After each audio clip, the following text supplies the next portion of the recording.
আছে গো চুলো, মাটির চুলো আছে গো, মাটির চুলো, নিয়ে নিন গো, নিয়ে নিন, মাটির শক্ত চুলো নিয়ে নিন, এই চুলো আছে গো চুলো। কই গো গিন্নি, কোথায় গেলে? আই জলদি করে এখানে একটু আসো তো, তোমার সাথে যে আমার খুব জরুরি কথা আছে। আমি এখন আসতে পারবো না, যা জরুরি কথা জোরেই বলো। যত সব কাজের সময় ডাকাডাকি করে, বললাম যে আমার হাতে এখনো অনেক কাজ আছে। আরে গিন্নি, কাজ পরে করো, জলদি করে আগে বাইরে একটু এসে দেখে যাও। আরে বললাম তো, হাতে আমার হাতে খুব জরুরি কাজ, এখন আমি আসতে পারবো না। এই বর্ষায় ডুবে যাওয়া গ্রামে থাকতে আমার আর একদমই ভালো লাগছে না। কবে যে এই জাহান্নাম থেকে বের হব। আহা গিন্নি, ওসব কাজ পরেও করা যাবে, তার আগে বাইরে এসে দেখে যাও। এক চুলো বিক্রেতা এসেছে। তোমার তো আবার বর্ষার পানিতে রান্নাঘরের সব চুলো নষ্ট হয়ে গেছে। এখন তো গ্যাসে রান্না করো, গ্যাস যে খুব ব্যয়বহুল হয়ে পড়ছে। এখন তুমি একটা মাটির চুলো কিনে নিলে আমাকে আর অত দাম দিয়ে গ্যাস কিনতে হবে না।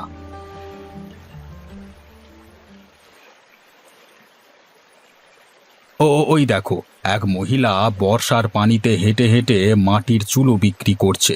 তুমি এক্ষুনি একটা চুলো কিনে রাখো, বলা তো যায় না কখন আবার তোমার ওই গ্যাস শেষ হয়ে যায়। হ্যাঁ হ্যাঁ, আমাকে তো এখন গ্রামে মাটির চুলোতেই রান্না করতে হবে। কত করে বললাম এই বর্ষার সময়টা চলো শহরে থেকে আসি, তা না, এখন সে আমাকে এই বর্ষার ভেতরে মাটির চুলো দিয়ে রান্না করাবে। যত সব। আহা গিন্নি, রাগ করো না, কখন কি হয়ে যায় তা তো বলা যায় না। তাই তো তোমাকে একটা মাটির চুলো কিনে দিচ্ছি।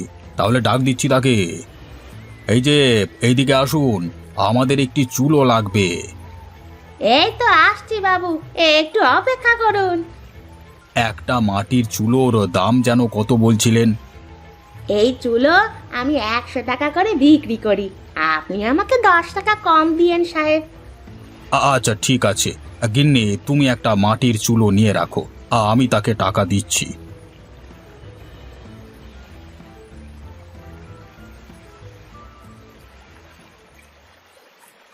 যাক বাবা, আজকের চুলোটা বিক্রি করে ফেলেছি। এবার এই টাকা নিয়ে এখনই বাড়ি যাই। এভাবে প্রতিদিন আমি একটা দুটো করে চুলো বিক্রি করতে পারলে খুব ভালো হবে। বর্ষার দিনে সবাই তো আর বাইরে ঘরে রান্না করতে পারে না। হঠাৎ করে গ্রামে যে কি হলো, চারিদিকে বন্যার পানিতে একেবারে তলিয়ে যাচ্ছে। সে যাই হোক, এখন থেকে আমাকে আরো বেশি বেশি চুলো বানাতে হবে। এরপরে যাদের বাড়ি রান্নাঘর ডুবে গেছে তাদের কাছে গিয়ে বিক্রি করতে হবে।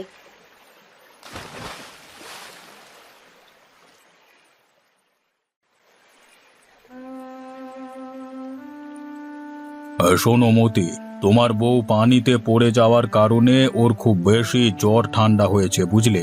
ওকে কটা দিন একটু বিশ্রাম নিতে হবে। এই সময় ওকে দিয়ে কোনো কাজ করানো যাবে না। আর হ্যাঁ, সময় মতো ওর খাওয়া দাওয়ার দিকেও খেয়াল রাখতে হবে, নইলে এই ঠান্ডা কিন্তু আরও বেড়ে যাবে। আগে ডাক্তার মশাই, ঠিক আছে, আপনি যা যা বলেছেন আমি তাই তাই করব। যেভাবেই হোক আমার বউটাকে দ্রুত সুস্থ করে ফেলবো। বর্ষার কারণে আমার কোনো কাজ নেই। এই বউ আমার বুদ্ধি করে চুলো বানিয়ে বিক্রি করবার বুদ্ধিটা বের করেছে। এখনো চুলো বিক্রি না করলে যে আমাদের সংসার আর চলবে না। তোমাদের গরিবের বিষয়টা আমি বুঝতে পেরেছি মতি, যা হবার তাই হবে, এ নিয়ে অত ভেবো না। তাহলে এবার আমি যাই, তুমি আমাকে আমার ফিসটা দিয়ে দাও তো বাপু।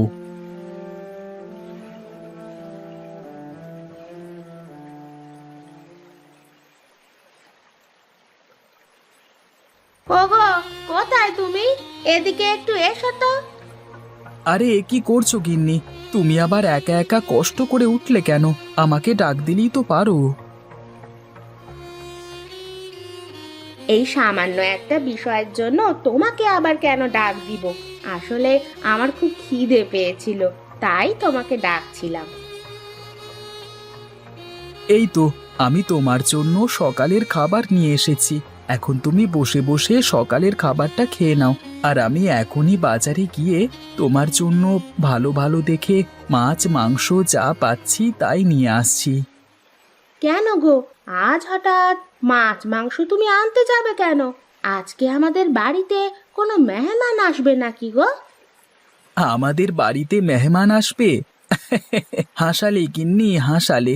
আমাদের না আছে বাবা মা, আর না আছে কোনো আত্মীয় স্বজন।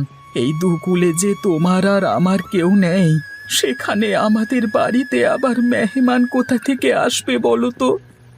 তাহলে যে তুমি এত বাজার করতে চাচ্ছ? সে তুমি বুঝবে না। আসলে আমি তোমার জন্য মাছ মাংস আনতে চাচ্ছি, কারণ তুমি যে অসুস্থ। তোমাকে এই সময়ে ভালো মন্দ খেতে হবে, নইলে যে তুমি সুস্থ হতে পারবে না। তাই বলে আমরা তো আর মাছ মাংস খেতে পারি না গো, আমরা তো খুবই গরিব। এভাবে সামান্য অসুস্থতায় মাছ মাংস খাওয়া তো আর আমাদের মানায় না গো। ওরকম করে বলো না গিন্নি। মাছ মাংসের কোথাও তো লেখা নেই যে এগুলো শুধু ধনীরাই খেতে পারবে।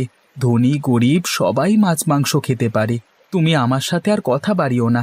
এখন জলদি করে তুমি সকালের খাবারটা খেয়ে নাও, আর আমি এক্ষুনি বাজার থেকে আসছি।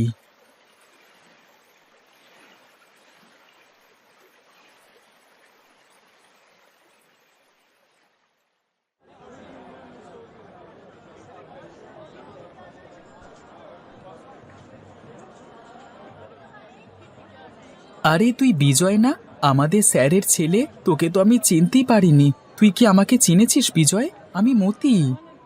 আরে মতি, যে আমাদের ক্লাসের সবচেয়ে গরিব ছেলেটা, আরে তোকে আমি চিনতে পারবো না? আমরা তো ছোটবেলায় একসময় বন্ধু ছিলাম। পরে বাবা আমাকে লেখাপড়া করতে শহরে পাঠিয়ে দেয়, কিন্তু তারপর থেকে আর তোর সাথে যোগাযোগ করা হয়নি। এই তো, আমার কথা দেখছি সব তোর মনে পড়ে গেছে। হ্যাঁ, আমি সেই গরিব ছেলেটা। অনেকদিন পর তোর সাথে দেখা হলো। চল চায়ের দোকানে চল, সেখানে গিয়ে কয়েক ঘন্টা আড্ডা দিই। আরে না না, আমার অত সময় নেই রে মতি। আমি এসেছিলাম বাজার করতে, দেরি করে বাজারে আসায় এখন বাজারে এসে দেখি মাছ মাংস কোনো কিছুই নেই। ওদিকে যে এসব না নিয়ে গেলে গিন্নি আমাকে একেবারে মেরে ফেলবে। এখন দেখি কোনো একটা ব্যবস্থা করতে পারি কিনা। চারিদিকে পানিতে থই থই করছে। এই বর্ষার দিনে তুই কিছুই আর করতে পারবি না। যেহেতু আমার সাথে তোর দেখা হয়েই গেছে, তাহলে আজকে চল আমার বাড়িতে। তোর আর তোর বউয়ের নেমন্তন্ন। তোরা আজ আমার বাড়িতে মেহমান হয়ে চলে আয়। যদিও আমি গরিব মানুষ, তবে যতটুকু পারি তোদের আপ্যায়ন করব। আরে না না, তোকে এরকম চাপ দেওয়াটা একেবারেই ঠিক হবে না। আমরা অন্য কোনো সময় তোদের বাড়িতে যাব।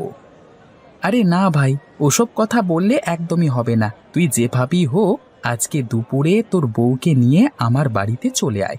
আমার বাড়িতে আজকে তোর আর তোর বউয়ের নেমন্তন্ন। আর শোন, আমার বাড়িটা কোথায় সেটা তো জানিস নাকি? এত করে যখন বলছিস তাহলে ঠিক আছে, আমি আজকে দুপুরে তোর বাড়িতে নেমন্তন্ন খেতে যাব। আর হ্যাঁ, তোর বাড়িটা না চিনলে আর কার বাড়িটা চিনবো? সে নিয়ে তুই একদমই ভাবিস না। সময় মতো আমরা চলে আসবো।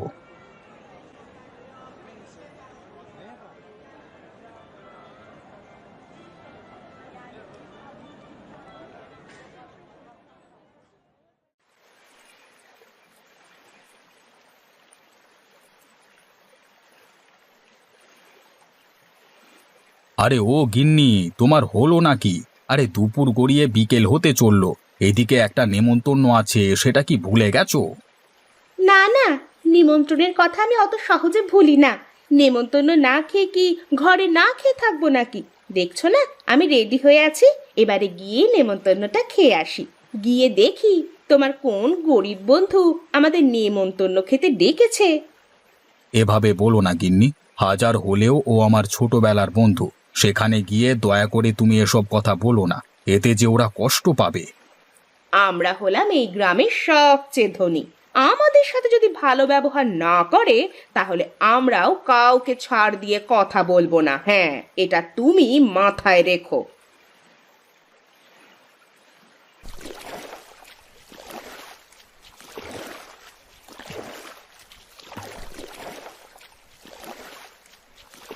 আরে বিজয়, তুই চলে এসেছিস বন্ধু। আয় আয়, জলদি করে আয়। হ্যাঁ হ্যাঁ বন্ধু, চল। গিন্নি চলো, ভেতরে চলো। হ্যাঁ হ্যাঁ, চলো ভেতরে চলো, গিয়ে দেখি কি কি ডাল আর ভাত রান্না করেছে।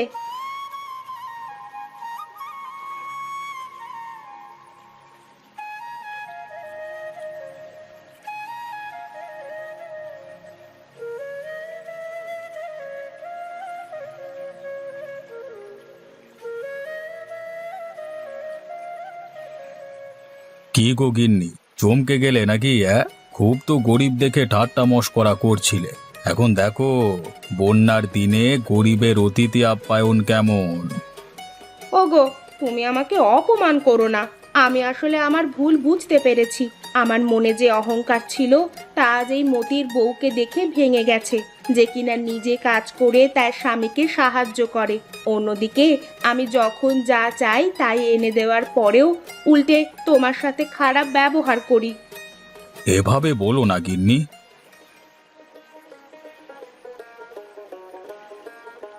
তো বন্ধু বিজয়, এবার খাওয়া শুরু করো।